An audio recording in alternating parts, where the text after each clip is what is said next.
ელჩობის 5 კანდიდატი პრეზიდენტის ხელმოწერის 5 კი პარლამენტის მხარდაჭერის მოლოდინში ლიტვა, ევროსაბჭო, თურქეთი, აზერბაიჯანი, ყაზახეთი. ხვალ დეპუტატები ელჩობის 5 კანდიდატის საკითხ სესიაზე განიხილავენ. კენჭისყრამდე ერთი დღით ადრე მომავალ დიპლომატებს საგარეო ურთიერთობათა კომიტეტში მოусმინებს.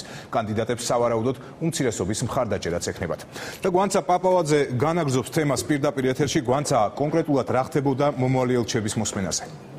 ელჩობის 5 კანდიდატს დღეს კომიტეტებსა და ფრაქციებში მოусმინეს ირაკლი კოპლატაძე, კონსტანტინე კორკელია, თეიმურა შარეშენიძე, ზურა პატარაძე და ხათუნა სალუქვაძე. სწორედ ამ კანდიდატებს მოусმენენ ხვალ პარლამენტში პლენარულ სხდომაზე. კომიტეტებსა და ფრაქციებში შეხვედრის დასრულების შემდეგ კანდიდატებმა ჟურნალისტებთან გაამახვილეს საკუთარ პრიორიტეტებზე ყურადღება, კერძოდ თურქეთის ელჩობის კანდიდატისთვის მთავარი პრიორიტეტი ორ ქვეყანას შორის ორმხრივი ურთიერთობა, ენერგოპროექტები, რკინიგზის მშენებლობა და კულტურული მემკვიდრეობის საკითხი იქნება.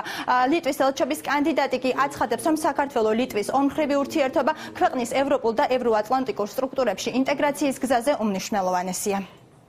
მისიის პრიორიტეტია პირველ რიგში საქართველოს ტერიტორიული მთლიანობის აღდგენა, დეოკუპაცია, არაღიარების პოლიტიკის გატარება, ასევე ევროპის საბჭოს გამოცდილების გაზიარება, იმ დახმარების მოზიდვა, რომლის გაწევა შეუძლია ევროპის საბჭოს, ეს არის რა თქმა უნდა ინსტიტუციური დახმარება, დემოკრატიულობის ხარისხის გაზრდა, ადამიანის უფლებათა სფეროში გამოცდილების გაზიარება. როგორც მოგეხსენება, თურქეთი თავისთავად პრიორიტეტული ქვეყანაა საქართველოსთვის, არის უამრავი სახელმწიფოებრივი საქმიანობის ყველა სფერო დაწყებული ორმხრივი ურთიერთობები, სამხრივი ურთიერთობები, მრავალმხრივი ურთიერთობები,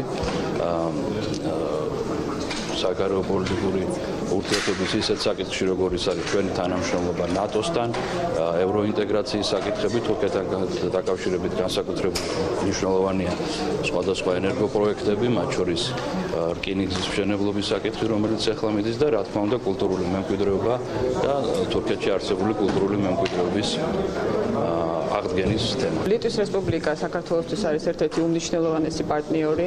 ეს ქვეყანა ძალიან აქტიურ როლს თამაშობს საერთაშორისო არენაზე, როგორც ორმხრივ, ასევე მრავალმხრივ ფორმატებში. განსაკუთრებით მნიშვნელოვანია საქართველოსთვის ლიტვის მხარდაჭერა ევროპული და ევროატლანტიკური ინტეგრაციის პროცესებში, რაც საქართველოს გაცხადებული პრიორიტეტია ელჩატში მიდამტკიცების შემთხვევაში.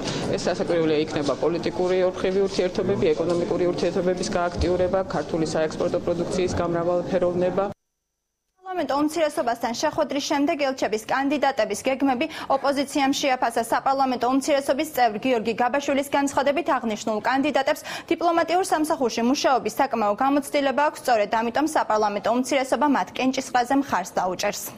წარმომადგენლები არიან კანდიდატები, რომლებიც არიან მართლაც პროფესიონალები თავის საქმისა, ძალიან კარგად იცნობენ საკუთარ მიმართულებებს, წლებია უკვე მუშაობენ დიპლომატიურ სამსახურში და წლებია კარგად ასრულებენ თავის მოვალეობას. არანაირი საფუძველი ვარაუდოთ, რომ მათ საქმიანობაში რამე შეიცვლება არ აგვაქვს და დაწუნებულები ვართ, რომ წარმატებით გააგრძელებენ მოღვაწეობას ახალი მიმართულებებით.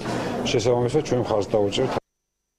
გარდა აღნიშნული კანდიდატურებისა კიდევ არის 5 საელჩო, რომელიც საქართველოს წარმომადგენლის გარეშეა დარჩენილი. როგორც ცნობილია, დოკუმენტები უკვე გადაგზავნილია პრეზიდენტთან, თუმცა გავრცელებული ინფორმაციით მიხეილ სააკაშვილი მას პარლამენტს შემდგომი რეაგირებისათვის არ უგზავნის. ამ 5 ელჩია გაეროში საქართველოს წარმომადგენელიც საგარეო საქმეთა სამინისტროში თანხმდებიან, რომ ეს უკანასკნელი ვილნიუსის სამიტის კონტექსტში ქვეყნისათვის მნიშვნელოვანი დამაბრკოლებელია, ასევე დღის წესრიგში დგას გაეროს რეზოლუციაც, რომელსაც კენჭი 10-დან 15 ივნისამდე უნდა უყარონ. არანაირი პასუხი აბსოლუტურად, არანაირი რეაქცია პრეზიდენტის მხრიდან ჯერ მთავრობაში არ შემოსულა. არ ვიცით, სადამდე შეიძლება ასე გაგრძელდეს. როდესაც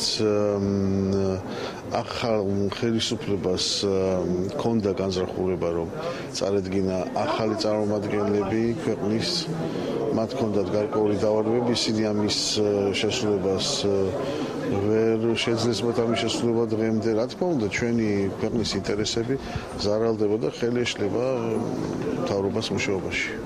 სრულად აშკარად გამოიკვეთა, რომ პრობლემა ამ შემთხვევაში არის უმრავლესობის მხრიდან, სხვადასხვა საკითხები არის ისე დაყენებული, რომ უბრალოდ შეუძლებელს ხდის ინიცირებას ამ საკითხის და არა პრეზიდენტის მხრიდან. ჩვენ არ უშლით ხელს ჩვენს პოლიტიკურ ოპონენტებს იმაში, რომ განახორციელოს სრულფასოვანი და ეფექტური საგარეო პოლიტიკა.